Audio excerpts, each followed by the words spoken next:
As the nation approaches its 49th birthday, wife of the country's champion for independence tells her story of family, growth, and dedication to the greater cause. Lloyd Allen reports.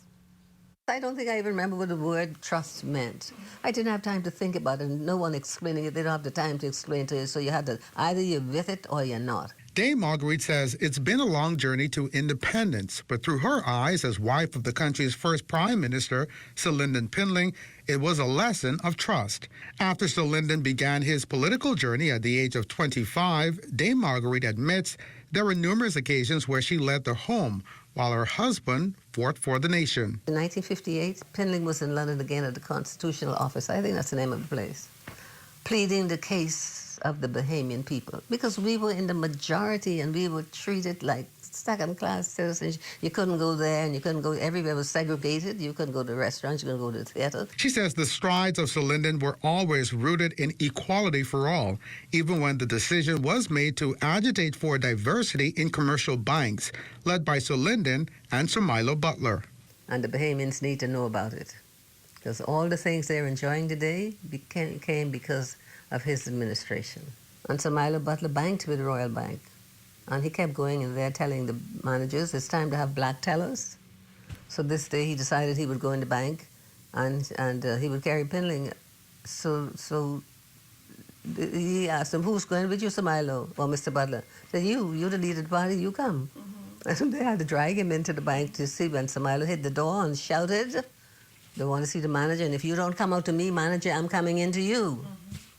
That is how we are in the banks today. Dame Marguerite also notes that far removed from being the father of a nation, Sir Lyndon was and remains one of the most unique people she has met in her life. There was a young man that Pinling always added to his entourage. A young man called Skeeter Collins out of the Valley, I think that's where he lived. And he always entertained Sir Lyndon by speaking in baseball terms. Pinling was a Brooklyn Dodger fan. He never kept company, because he never brought company home unless he got permission, because this house was not a political, this was home. He came home, like I said, every day for lunch.